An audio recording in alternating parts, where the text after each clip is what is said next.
My name is Raymond Aldrich. I'm 64 years old, and the morning my son fired me, I already had the shareholder certificate in my coat pocket.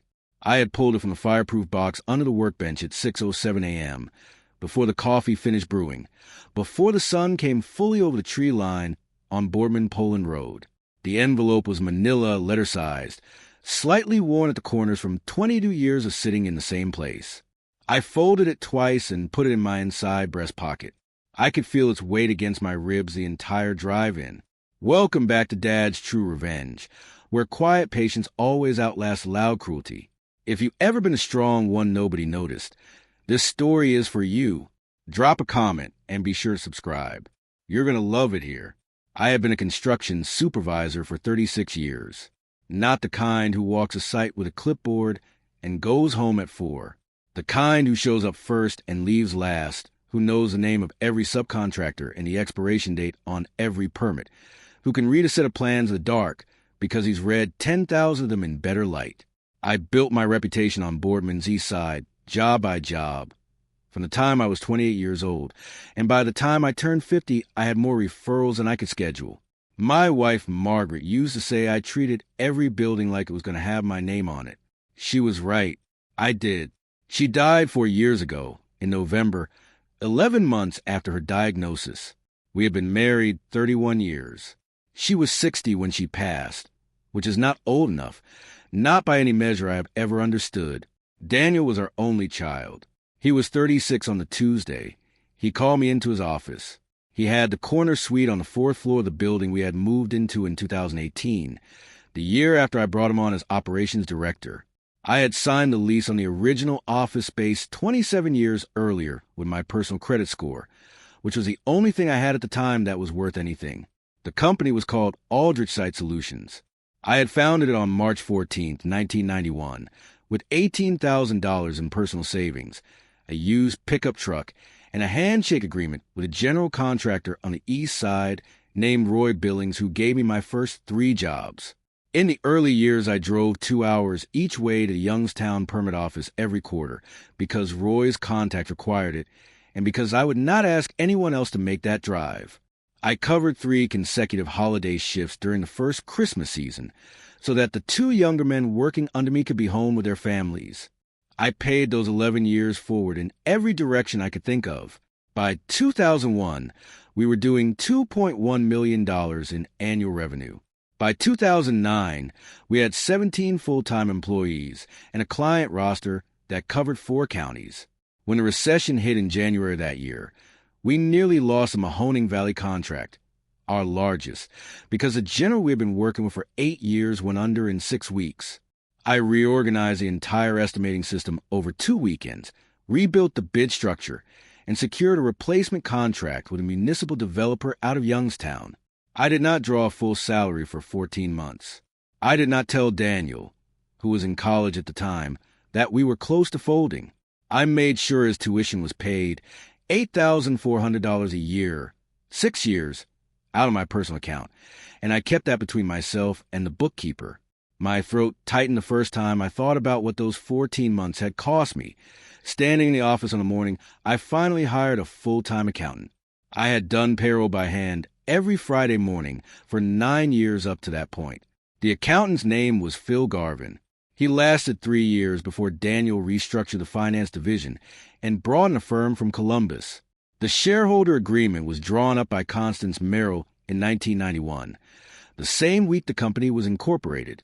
Constance had a small practice on Market Street in Boardman, estate and family law primarily, with a sideline in small business formation that she had been doing for over 20 years by the time I walked into her office.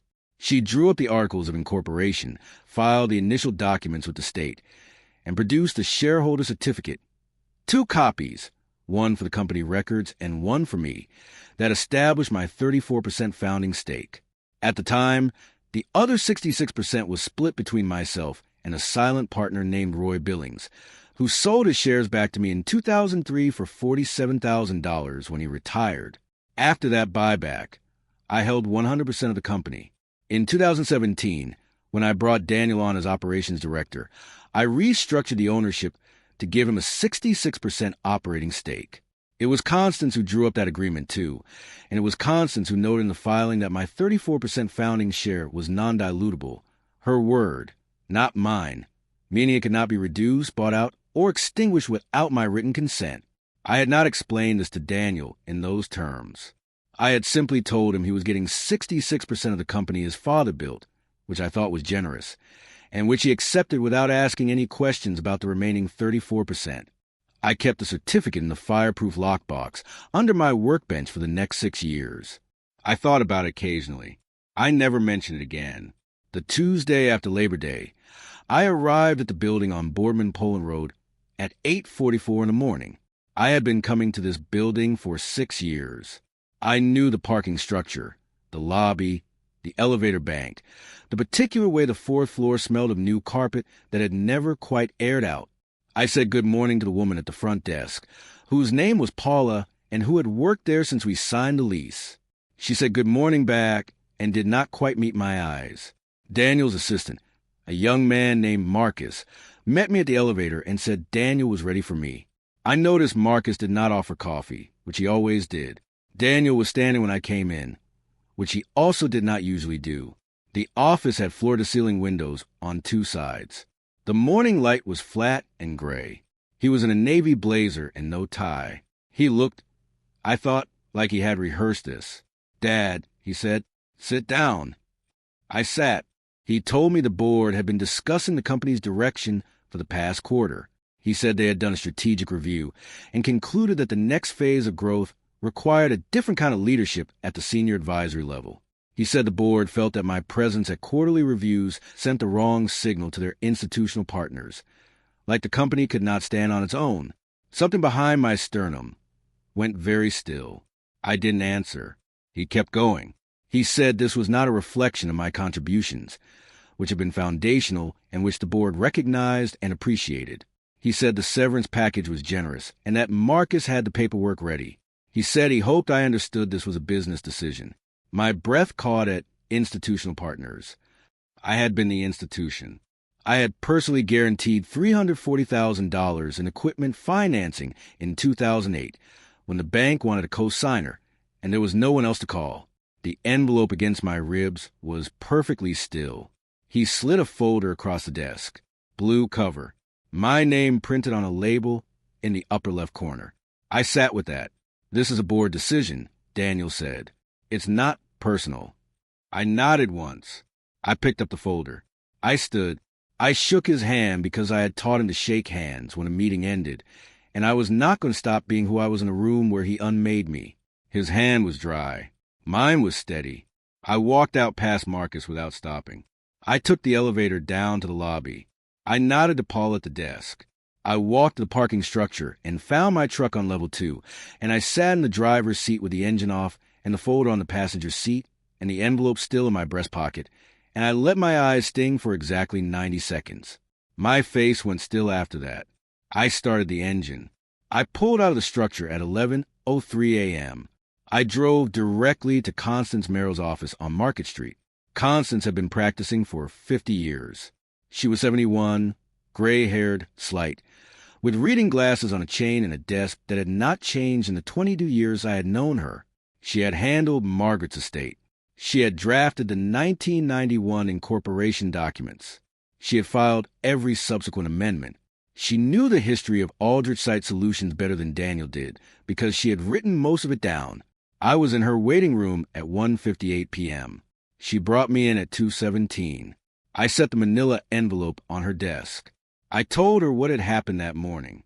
She did not look surprised. She looked at the envelope. She said, "Is that the original?" I said it was. She said, "Raymond, that 34% is non-dilutable. It was never transferred. It was never restructured. That certificate is still valid, and it is still recorded with the county."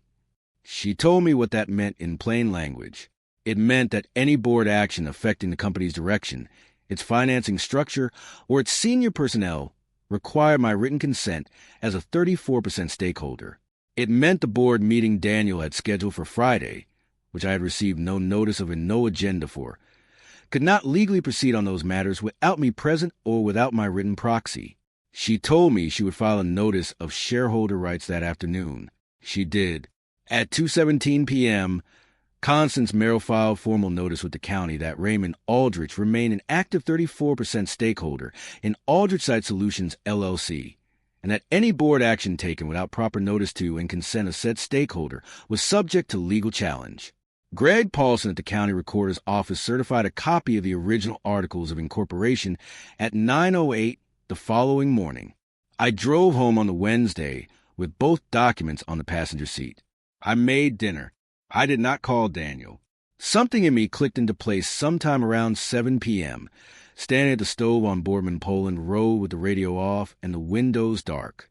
The man who builds a foundation doesn't disappear when someone else moves into the house. I had built every floor of what Daniel was now sitting in. I had framed it and wired it and held it up through the years when it wanted to fall. I had done it without complaint and without credit, and without asking anyone to notice. I had taught my son to shake hands and show up on time and treat a building like it had your name on it. I had also kept the paperwork. On Thursday morning, I received a voicemail from Daniel at 7:22. His voice was even controlled, the tone he used in client meetings when something had gone wrong, and he did not want anyone to know. He said he had heard from Constance's office. He said there must be some confusion. He said he would like to talk. My shoulders went tight at confusion. I did not return the call. At 3:19 p.m. Thursday, Howard Dills at First Merit Boardman confirmed by phone that the company's primary operating account required dual authorization for any transfer exceeding $50,000. Raymond Aldrich's name was still on that authorization structure as founding account holder. Howard was methodical and exact in the way that bank officers are when they have located a fact they did not expect to find. I kept my face neutral when he read the account details back to me. On Thursday evening, I drove past the building. I did not go in. I sat in the parking structure on level 2 for 11 minutes with the engine running and the radio off and looked at the lights on the 4th floor. Daniel's office window was lit. I thought about the morning in January 2009 when I had been in that building, a different building then, 2 miles east, at 4:30 in the morning, alone, rebuilding the bid structure that kept 22 people employed. I thought about Margaret, who had left coffee in a thermos on the workbench that morning without being asked. I thought about the folder with my name on the label that Daniel had slid across the desk. My chest ached in a way I recognized. I had felt it at Margaret's funeral. I had felt it the night I signed the second mortgage. It was not anger. It was something older and quieter than anger. The feeling of having carried something a very long distance and being told at the end that the carrying did not count. I drove home. I set my alarm for 6:30 a.m. The board meeting was at 9 a.m. Friday. I arrived at 7:55 a.m. and parked in my usual spot on level 1. I was wearing the gray blazer Margaret had picked out for me in 2019. The last year she was well enough to shop. I carried the manila envelope in my left hand, not my coat pocket. I nodded to Paula. I took the elevator to the 4. Marcus was at his desk at 8:02. He looked at the envelope. He looked at me. "Mr. Aldrich," he said, "I don't think you're on the agenda." "I know," I said. I found a chair in the small conference room adjacent to Daniel's office, and I waited. At 8:44, 3 men I recognized from the quarterly reviews arrived. They shook hands with Marcus and went in. At 9:06, Daniel came out of his office, saw me, and stopped. "Dad," he said, "this isn't a good time." "I know," I said. He looked at the envelope. "Constance sent a notice," he said. "We're having the board review it." "That's fine," I said. "I'll wait." He went back in. I sat. I could hear the meeting through the glass partition. Not words, but tone. At 9:44, the door opened, and one of the board members, a man named Garrett I had met twice, came out and asked if I would come in. I stood. I picked up the envelope. I walked in. The table was long, glass-topped. 5 men, including Daniel, sat on the far side. The chairs on my side were empty. I took the one at the center. Daniel said, "Dad, I think there's been a misunderstanding about the ownership structure. The 2017 restructuring was designed to transfer full operational control." I set the envelope on the table. I did not open it yet. I looked at Garrett. I said, "Do you have the 2017 agreement in front of you?" He did. He turned to page 3. I said, "Paragraph 7. For a moment, nothing. Garrett, read it." He read it again. He passed it to the man on his left. My hands were folded on the table. My voice stayed level. Daniel was looking at the envelope. I opened it. The certificate was a single page, cream-colored, notarized at the bottom in blue ink by Constance Merrill on March 14th, 1991. It listed my name, the company name, and the percentage, 34%. Alongside it was a county recorder's certified copy of the original articles of incorporation, stamped and read at 9:08 Wednesday morning. Something behind my sternum held very still. I placed both documents flat on the table. The 2017 agreement restructured operational authority, I said. It did not transfer or extinguish the founding share. That language is in paragraph 7. The share is non-dilutable and was never converted. I kept my voice even. I was not given notice of this board meeting. Any action taken at this meeting affecting the company's direction or personnel is subject to challenge under the shareholder agreement. Daniel's face had gone very still. His hands were flat on the table. One of the other board members, I did not know his name, had his mouth slightly open. Garrett said quietly, "We need to recess." I said, "Take the time you need." I stood, picked up the envelope, and walked to the window. I looked out at the Boardman skyline. The way it looked at 10:06 on a Friday morning in September, the flat Ohio light coming down on the rooftops I had spent my life either building or imagining. I thought about Roy Billings, who had given me 3 jobs in 1991, when I had nothing to offer but reliability. I thought about Margaret's coffee in the thermos. I thought about the 14 months I did not draw a full salary and did not tell my son. I did not feel triumphant. I felt mostly tired, and then, underneath that, something steady and quiet that I did not have a word for. The board recessed for 40 minutes. When they reconvened, Garrett read a formal statement acknowledging Raymond Aldrich's standing as a 34% non-dilutable stakeholder in Aldrich Site Solutions, LLC, and suspending all personnel actions initiated at the prior Tuesday meeting pending a full legal review of the 2017 shareholder agreement. Daniel did not look at me while Garrett read. After the meeting, I collected my documents, nodded to Garrett, and left. I took the elevator down. I said goodbye to Paula. I walked to level 1 and got in my truck. It was 3:41 p.m. I drove home on Boardman Poland Road. The sky had cleared. I made a sandwich. I sat at the kitchen table where I had done payroll on Friday mornings for 9 years and looked at the window that faced the backyard, where Margaret's garden had gone mostly to grass since she passed. In the weeks that followed, Constance Merrill negotiated a formal settlement. The personnel action against me was voided. My status as a non-dilutable 34% stakeholder was reaffirmed in a signed agreement by all board members. Daniel, and I did not speak for 3 months. When he called in December, 8:17 on a Sunday evening, his voice was different from a voice he had used in the conference room.